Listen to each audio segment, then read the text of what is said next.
Here is my Volkswagen engine now out of my car. You may notice that it's in a different workshop, and that is because I wasn't able to work on the engine where I was keeping my car. So we've carried it in the Zebra, the mighty Zebra, and brought it all the way to my friend's place where we can now disassemble it and start to pull it apart today. So come along for the ride. Well, that's true. What do you take this? There you go. Oh, okay. I see. I think that's going to be the best option, and just kind of go from there. And then we'll have at least more room to get to all the tinware around here. Thank you. Yeah, I had to replace those guys with the intake plenum still attached. Right.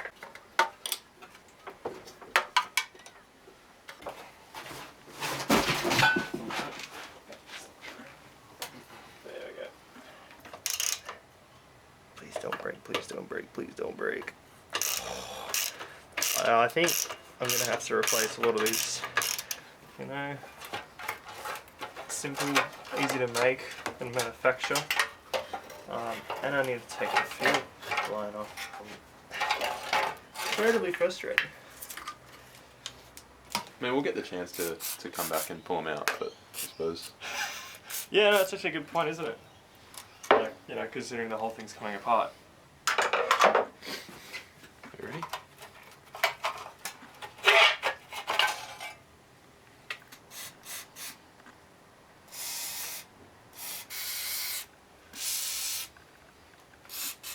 So, we've removed all the tinware that surrounds most of the engine. We've removed the dog box that's on top of the engine that helps cool it. And it's revealed it's pretty good up here, but we can begin to see kind of where the engine's been leaking from around closer to the block itself. So the goal for me to do this project is to replace the engine studs, also rethread one of the studs that's loose. That seems to be giving it some low compression potentially, and one of the main oil leaks. And then also replace the gaskets on the push rod tubes, and then basically all the surrounding gaskets that look like they're a bit perished as well at the same time. I've also got some upgraded J tubes to put onto this. They're stainless steel, because right now I'm not running any heater boxes, so I don't need the system that's on it currently.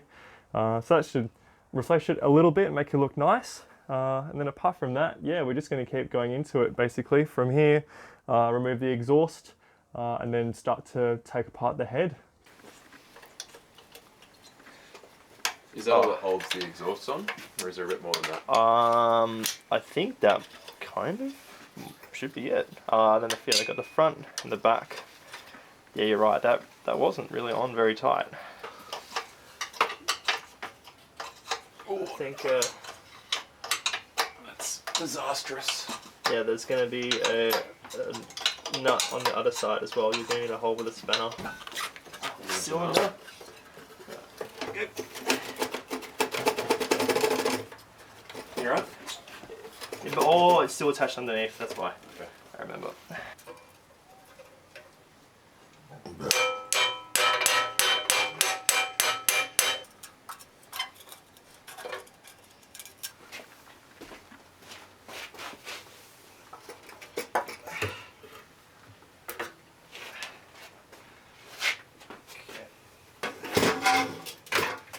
So now the exhaust manifold is off, I'm going to drain the oil because it's leaking oil everywhere.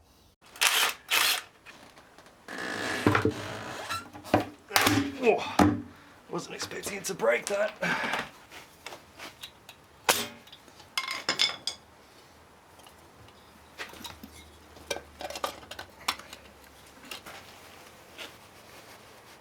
I've done as much as I can on the floor, and now it's time to remove the heads. So I need to put the motor back up onto the bench, and I'm going to try and lift it on my own. Now that the engine has no oil, it should be a little bit easier, but it's still going to be a bit of a pain. And then from there, we can kind of diagnose exactly which head stud is pulled. I think it's number 3 from memory, and just kind of keep diving into it.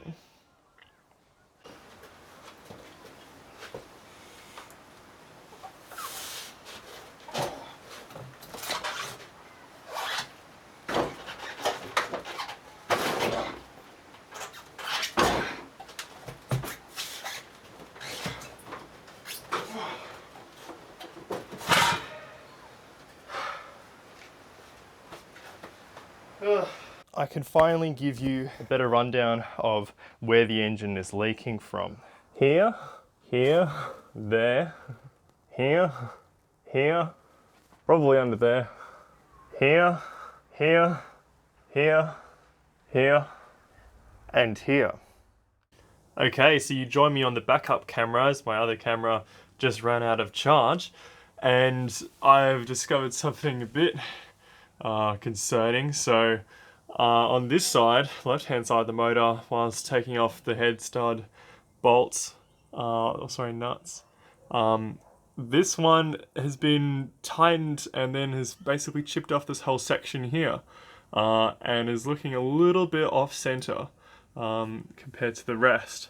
So yeah, I'm not sure exactly what's happened there, but that might mean that this head here is toast. I'm not sure. Once I take that off, we'll have a better idea, but it's looking a bit strange.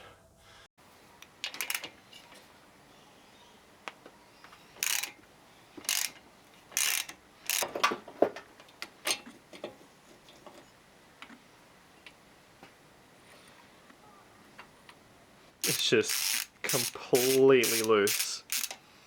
That was just not even tight at all.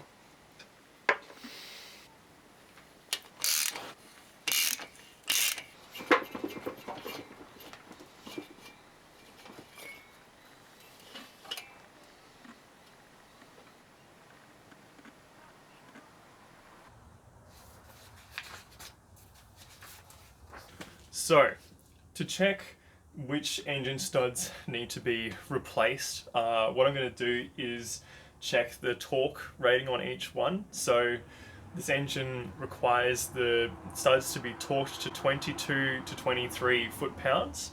So what I'm going to do is just put some nuts on each end of these and then see if I can tighten them to that torque level, and then basically if they start turning at that torque level, you know that they need to be replaced. So that way I don't have to do all of them. I did buy a kit with all studs, but it would just save me some time and a bit less headache. So yeah. So I just tightened this one and this one, this one and this one, and they are all loose. They can all spin at 22 foot-pounds, which they should not be doing. That's basically means that this whole side of this cylinder here is kind of falling off. So yeah, I'm gonna have to do all of those.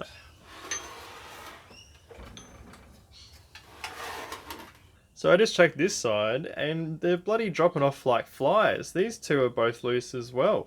So I'm scared about this one, but so far, what does that even make? I think I've got maybe 8 so far that need to be done, which is a couple more than I was expecting. So now with the heads off, you get to have a better look into the cylinders. And you can see that the cylinder walls are actually in pretty good condition. I can't see any serious score marks. There's a little bit on the other side, but considering I have no idea how many Ks are actually on this engine, I know it was replaced at some point, they're not looking too bad. Oh, it's kind of funny. It almost looks like Australia, that little carbon mark at the top there. So overall, not too bad. So there you have it. Today's been another successful day working on the old Beetle's engine, and we've had some good insights amongst many of the old perished seals that will need to be replaced. We've also discovered that in this engine, one of the heads actually has a massive crack in it, which is definitely resulting in the vast majority of the oil escaping this motor and causing it some grief. So from here, I think I'm going to get the engine diagnosed at a mechanic, see if I can get all of the engine stud threads fixed, so that way we can properly put the studs in. And then I'll also get a new head for this car as well, as this one has clearly had its day. The other side seems to be okay, and then after that it should be good to go. But definitely a very valid and a good diagnosis so far, and I'm glad that we took the time to pull the engine out, because who knows how long the car would have lasted if we hadn't done so with that crack.